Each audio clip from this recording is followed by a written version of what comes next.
अगर आप चैनल पर नए आए हैं तो कृपया चैनल को सब्सक्राइब करें और वीडियो को लाइक करें। अब वीडियो शुरू करते हैं। गंगा किनारे का साया। उत्तराखंड की पहाड़ियों के बीच बहती गंगा नदी शाम की हल्की धूप में सुनहरी चमक रही थी। हवा ठंडी थी और नदी के किनारे लगे पेड़ ऐसे हिल रहे थे जैसे कोई धीमी आवाज में फुसफुसा रहा हो। दिल्ली में रहने वाला 22 साल का देवेंद्र अपने दोस्तों में सबसे ज्यादा घूमने फिरने का शौकीन था। उसे एडवेंचर बहुत पसंद था। उसकी दोस्त नेहा भी उसी कॉलेज में पढ़ती थी। नेहा को नई जगह देखने और वीडियो बनाने का शौक था। एक दिन नेहा ने कहा, देवेंद्र, इस बार कहीं दूर चलते हैं, शहर की भीड़ से अलग। देवेंद्र मुस्कुराया। चलो गंगा किनारे चलते हैं। ऋषिकेश के पास एक पुरानी जगह है, सुना है बहुत कम लोग जाते हैं। नेहा ने हंसते हुए कहा, बस डरावनी कहानी मत सुनाना रास्ते में। दोनों ने अगले दिन बाइक से निकलने का प्लान बनाया। सुबह 5 बजे दोनों दिल्ली से निकल पड़े। रास्ते भर पहाड़, जंगल और ठंडी हवा सफर को खूबसूरत बना रहे थे। नेहा बार बार कैमरे से वीडियो बना रही थी। करीब 10 घंटे बाद वे ऋषिकेश से थोड़ा आगे एक सुनसान घाट पर पहुंचे। वहां कोई भी नहीं था, बस दूर दूर तक बहती गंगा और उसके किनारे फैला घना जंगल। देवेंद्र ने बाइक रोक दी। यही है वो जगह। नेहा ने चारों तरफ देखा। ये जगह तो बहुत अजीब लग रही है। घाट के पास एक टूटी हुई सीढ़ी थी जो नीचे नदी तक जाती थी। वहीं एक पुराना मंदिर भी था जिसका दरवाजा आधा टूटा हुआ था। पास में एक बूढ़ा आदमी लकड़ी काट रहा था। देवेंद्र उसके पास गया। बाबा, यहां आसपास कोई होटल मिलेगा क्या? बूढ़ा आदमी अचानक रुक गया। उसकी आंखें बहुत अजीब थी। रात होने से पहले यहां से चले जाना। नेहा ने धीरे से पूछा, क्यों? बूढ़ा आदमी कुछ सेकंड चुप रहा। रात को गंगा के उस पार से आवाजें आती हैं। जो उन्हें सुन लेता है वो वापस नहीं लौटता। देवेंद्र हंस पड़ा। बाबा, आप भी ना? लेकिन बूढ़ा आदमी बिना कुछ बोले वहां से चला गया। शाम धीरे धीरे उतरने लगी। दोनों ने नदी किनारे टेंट लगा लिया।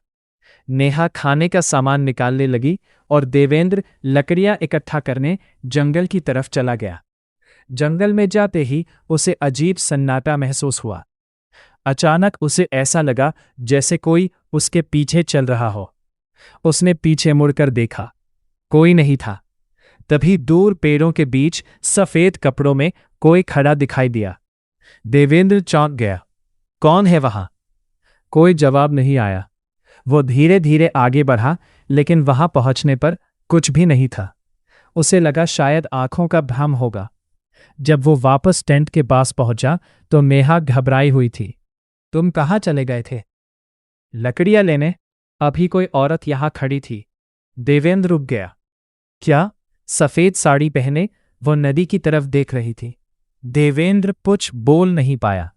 रात पूरी तरह उतर चुकी थी। दोनों ने खाना खाया और आग के पास बैठ गए। गंगा की लहरों की आवाज अजीब लग रही थी, जैसे कोई धीरे धीरे रो रहा हो।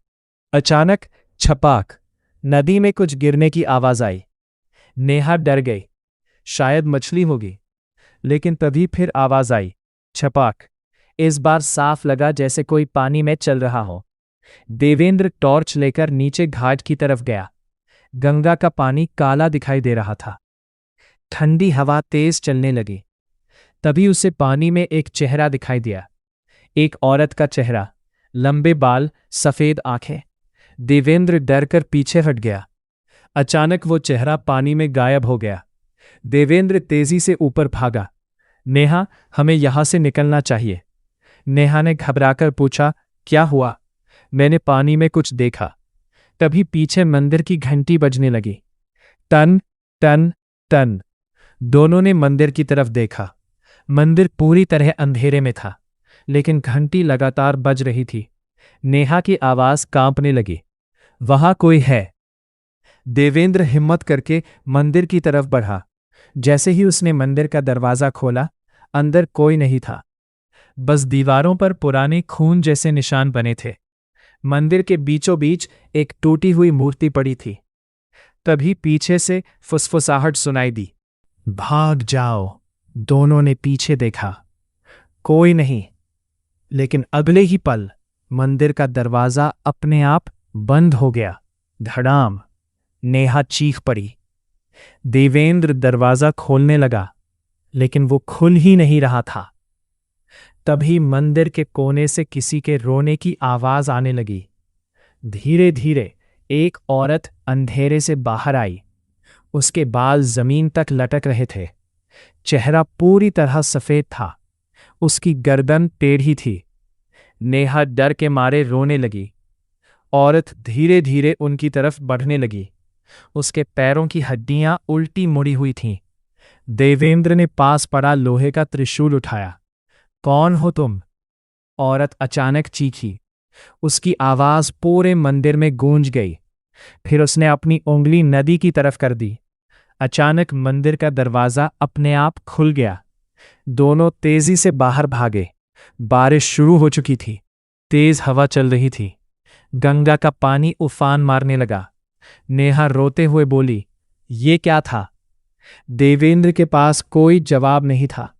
दोनों बाइक की तरफ भागे, लेकिन बाइक स्टार्ट ही नहीं हो रही थी। तभी पीछे से पायल की आवाज आने लगी। छन छन छन। दोनों धीरे धीरे पीछे मुड़े। वही औरत घाट की सीढ़ियों पर खड़ी थी। उसकी आंखें पूरी काली थीं और वो मुस्कुरा रही थी। नेहा चीख उठी। अचानक औरत गायब हो गई। अगले ही पल वो देवेंद्र के बिल्कुल पीछे खड़ी थी। उसकी ठंडी सांस देवेंद्र की गर्दन पर महसूस हुई। देवेंद्र ने तुरंत त्रिशूल पीछे घुमाया। औरत जोर से चीखी और धुएं में बदलकर गायब हो गई। उसी समय दूर वही बूढ़ा आदमी दिखाई दिया। उसके हाथ में जलता हुआ दीपक था। मेरे पीछे आओ। दोनों उसके पीछे भागे।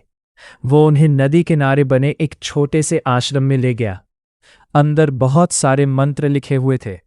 बूढ़े ने दरवाजा बंद किया। तुम लोगों ने उसे जगा दिया? देवेंद्र ने पूछा। वो कौन थी? बूढ़ा आदमी धीरे धीरे बोला, 20 साल पहले यहां एक लड़की डूब गई थी। उसका नाम गंगा था। गांव वालों ने उसे चुड़ैल समझकर मार दिया था। नेहा डर गई। लेकिन वो हमें क्यों मारना चाहती है? क्योंकि जो भी इस घाट पर रात बिताता है, वो उसे अपने साथ ले जाना चाहती है। अचानक बाहर किसी के चलने की आवाज आने लगी। धप धप धप। फिर दरवाजे पर जोरदार चोट हुई। धड़ाम। नेहा चीख उठी।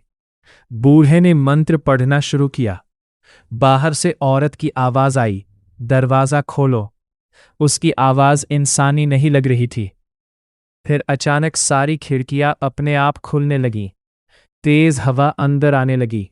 दीपक बुझ गया। पूरा आश्रम अंधेरे में डूब गया। तभी नेहा गायब हो गई। नेहा। देवेंद्र पागलों की तरह उसे ढूंढने लगा। अचानक बाहर से नेहा की चीख सुनाई दी। देवेंद्र बाहर भागा। नेहा नदी के किनारे खड़ी थी। उसकी आंखें बंद थीं और वो धीरे धीरे पानी की तरफ बढ़ रही थी, जैसे कोई उसे खींच रहा हो। देवेंद्र दौड़कर उसके पास पहुंचा। नेहा, होश में आओ। लेकिन तभी पानी से 2 सफेद हाथ बाहर निकले और नेहा को पकड़ लिया। देवेंद्र ने पूरी ताकत से उसे खींचा। तभी पानी में वही डरावना चेहरा दिखाई दिया। औरत जोर जोर से चीख रही थी। गंगा का पानी अचानक लाल होने लगा। बूढ़ा आदमी भी वहां पहुंच गया। उसने गंगा में कुछ मंत्र पढ़कर फेंका। अचानक पानी में आग जैसी रोशनी उठी। औरत दर्द से चीखने लगी। धीरे धीरे उसका चेहरा बदलने लगा। अब वो डरावनी नहीं लग रही थी। उसकी आंखों से आंसू बह रहे थे। मुझे मुक्ति चाहिए, इतना कहकर वो पानी में गायब हो गई। अचानक सब शांत हो गया। बारिश रुक गई। हवा भी शांत हो गई। नेहा बेहोश होकर जमीन पर गिर पड़ी। सुबह होने पर देवेंद्र और नेहा वहां से निकल गए। लेकिन जाते जाते देवेंद्र ने पीछे मुड़कर देखा। घाट पर वही औरत खड़ी थी। इस बार उसके चेहरे पर डर नहीं, मुस्कान थी। और फिर वो धीरे धीरे धुंध में गायब हो गई।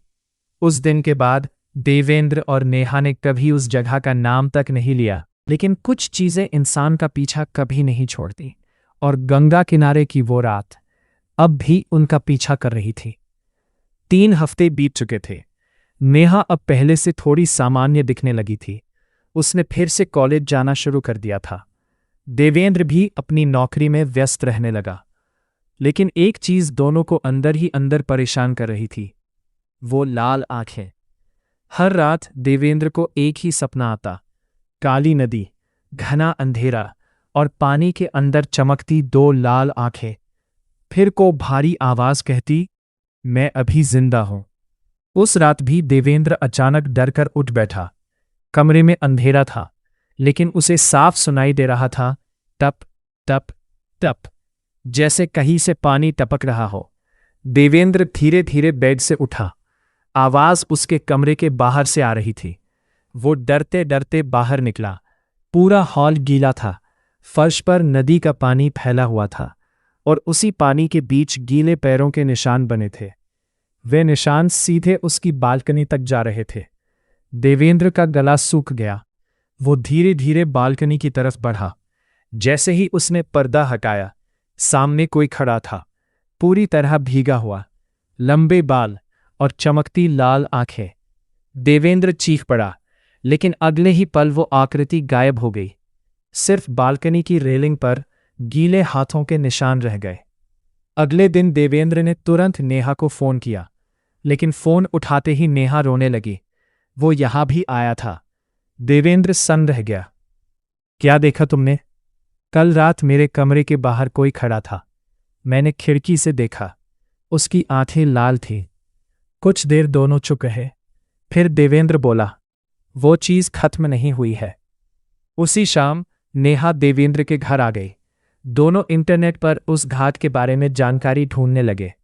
घंटों खोजने के बाद उन्हें एक पुराना लेख मिला। उस घाट का नाम था तालेश्वर घाट। लेख में लिखा था, करीब 100 साल पहले वहां एक तांत्रिक रहता था। कहा जाता है कि उसने अमर होने के लिए कई लोगों की बलि दी थी, लेकिन गांव वालों ने उसे पकड़कर गंगा में जिंदा डुबो दिया। नेहा डर गई, कहीं वो लाल आंखों वाला वही तांत्रिक तो नहीं? देवेंद्र ने धीरे से कहा, शायद। लेकिन तभी लैपटॉप अपने आप बंद हो गया। पूरा कमरा अंधेरे में डूब गया, और फिर कमरे में किसी की भारी सांसों की आवाज गूंजने लगी। Home home. देवेंद्र ने मोबाइल की फ्लैशलाइट ऑन की, लेकिन रोशनी बार बार झपक रही थी। अचानक दीवार पर एक परछाई दिखाई दी, बहुत बड़ी और इंसान जैसी नहीं। नेहा डरकर देवेंद्र के पीछे छिप गई। तभी कमरे के कोने से वही भारी आवाज आई, तुमने मेरी शक्ति छीन ली। अचानक टीवी अपने आप चालू हो गया। स्क्रीन पर सिर्फ काला पानी दिखाई दे रहा था, और धीरे धीरे उस पानी से एक चेहरा बाहर आने लगा, लंबे दांत और लाल आंखें। नेहा चीख उठी। टीवी जोर से फट गया। कांच के टुकड़े पूरे कमरे में फैल गए, और फिर सब शांत हो गया। उस रात दोनों सो नहीं पाए। सुबह होते ही उन्होंने फैसला किया, उन्हें उस तांत्रिक के बारे में और जानना होगा। दोनों दिल्ली की एक पुरानी लाइब्रेरी पहुंचे। वहां उन्हें इतिहास की किताबों में एक नाम मिला, भैरवनाथ, एक खतरनाक तांत्रिक। कहा जाता था कि वो मरे हुए लोगों की आत्माओं को अपने वश में कर लेता था, और उसकी सबसे बड़ी शक्ति थी जल आत्माएं। वो गंगा में मरे लोगों की आत्माओं को कैद कर लेता था। नेहा कांपती आवाज में बोली, मतलब वो औरत भी उसी की कैद में थी? देवेंद्र ने सिर हिलाया, और शायद हमने उसे आजाद करके भैरवनाथ को कमजोर कर दिया। तभी पीछे से किसी बूढ़े आदमी की आवाज आई, अगर वो वापस आ गया तो बहुत लोग मरेंगे। दोनों पीछे मुड़े। एक बूढ़ा साधु वहां खड़ा था, लंबी सफेद दाढ़ी, माथे पर राख और हाथ में रुद्राक्ष। साधु धीरे धीरे उनके पास आया। तुम लोग कालेश्वर घाट गए थे? देवेंद्र ने हां में सिर हिलाया। साधु की आंखों में डर उतर आया। तुमने बहुत बड़ी गलती कर दी। साधु उन्हें अपने आश्रम ले गया। आश्रम दिल्ली के बाहर जंगल के बीच था। दीवारों पर कई अजीब चिन्ह बने थे। साधु ने एक पुरानी किताब निकाली। उसमें भैरवनाथ की तस्वीर बनी थी, उसी लाल आंखों वाला चेहरा। नेहा डर गई। ये वही है। साधु बोला, भैरवनाथ पूरी तरह इंसान नहीं था। उसने काली शक्तियों से समझौता किया था। उसे रोका कैसे जाए? साधु कुछ देर चुप रहा, फिर बोला, उसकी आत्मा अभी भी गंगा के नीचे कैद है, लेकिन वो धीरे धीरे मजबूत हो रही है। देवेंद्र ने पूछा, अगर वो बाहर आ गया तो? साधु की आवाज भारी हो गई, तो मौत का तांडव शुरू होगा। अचानक आश्रम के बाहर कुत्ते जोर जोर से भौंकने लगे। फिर एकदम चुप्पी छा गई। साधु का चेहरा बदल गया। वो यहां आ चुका है। तभी बाहर से किसी के चलने की आवाज आने लगी, धप धप धप, जैसे कोई भारी चीज जमीन पर चल रही हो। नेहा कांपने लगी। दरवाजे के नीचे से काला पानी अंदर आने लगा। साधु ने तुरंत मंत्र पढ़ना शुरू किया, लेकिन तभी धड़ाम, आश्रम का दरवाजा टूट गया। बाहर वही विशाल काली आकृति खड़ी थी। इस बार उसका चेहरा साफ दिखाई दे रहा था। वो आधा इंसान आधा राक्षस लग रहा था। उसकी आंखें खून की तरह लाल थीं और शरीर से नदी का पानी टपक रहा था। नेहा चीख उठी। भैरवनाथ जोर से हंसा। उसकी हंसी पूरे जंगल में गूंज उठी। तुम मुझे रोक नहीं सकते। अचानक उसने हाथ उठाया। आश्रम की सारी चीजें हवा में उड़ने लगी। दीवारें कांपने लगी। साधु जमीन पर गिर पड़ा। देवेंद्र ने नेहा का हाथ पकड़ा। भागो। दोनों पीछे के रास्ते से जंगल में भागने लगे। पीछे से भैरवनाथ की आवाज गूंज रही थी, तुम दोनों अब मेरे हो। जंगल पूरी तरह अंधेरे में डूबा हुआ था। बारिश शुरू हो चुकी थी। बिजली चमक रही थी। अचानक नेहा रुक गई। उसने कांपते हाथ से सामने इशारा किया। देवेंद्र ने देखा, पेड़ों के बीच दर्जनों लोग खड़े थे। सभी पूरी तरह भीगे हुए, सफेद आंखें, मुड़े हुए शरीर और चेहरे पर अजीब मुस्कान। वे धीरे धीरे उनकी तरफ बढ़ने लगे। नेहा रोने लगी। ये क्या है? तभी पीछे से साधु की आवाज आई, मत रुकना, ये उसकी गुलाम आत्माएं हैं। दोनों पूरी ताकत से भागने लगे, लेकिन अचानक जमीन धंस गई। देवेंद्र और नेहा नीचे गिर पड़े। वे किसी पुराने सुरंग जैसे रास्ते में आ गिरे थे। चारों तरफ बदबू थी और दीवारों पर पुराने खून के निशान बने थे। देवेंद्र ने मोबाइल की फ्लैशलाइट ऑन की और फिर दोनों की सांस रुक गई। दीवारों पर सैकड़ों इंसानी खोपड़ियां टंगी हुई थीं। नेहा डर के मारे चीख पड़ी। तभी सुरंग के अंदर से धीमी आवाज आई, बचाओ। कोई लड़की रो रही थी। देवेंद्र आवाज की तरफ बढ़ा। सुरंग के अंत में लोहे का एक दरवाजा था। उसके पीछे एक छोटी लड़की बैठी थी, सफेद कपड़े, डरी हुई आंखें। मुझे बाहर निकालो। देवेंद्र दरवाजा खोलने ही वाला था कि अचानक साधु चीखा, नहीं, लेकिन बहुत देर हो चुकी थी। जैसे ही दरवाजा खुला, लड़की का चेहरा फटने लगा। उसका मुंह असामान्य रूप से बड़ा हो गया। आंखें पूरी काली हो गई और अगले ही पल उसने भयानक चीख मारी। पूरा सुरंग कांप उठा। साधु डर गया। ये उसकी माया है। अचानक दीवारों की सारी खोपड़ियां हंसने लगी। चारों तरफ डरावनी आवाजें गूंजने लगी और उसी समय सुरंग के अंधेरे से भैरवनाथ बाहर आया। उसकी लाल आंखें चमक रही थी और इस बार उसके हाथ में एक इंसानी खोपड़ी थी। वो मुस्कुराया, अब खेल शुरू होगा। इस कहानी का पार्ट 2 भी चाहिए तो कमेंट करके बताएं, और भी जल्द लेकर आऊंगा। तब तक के लिए अलविदा।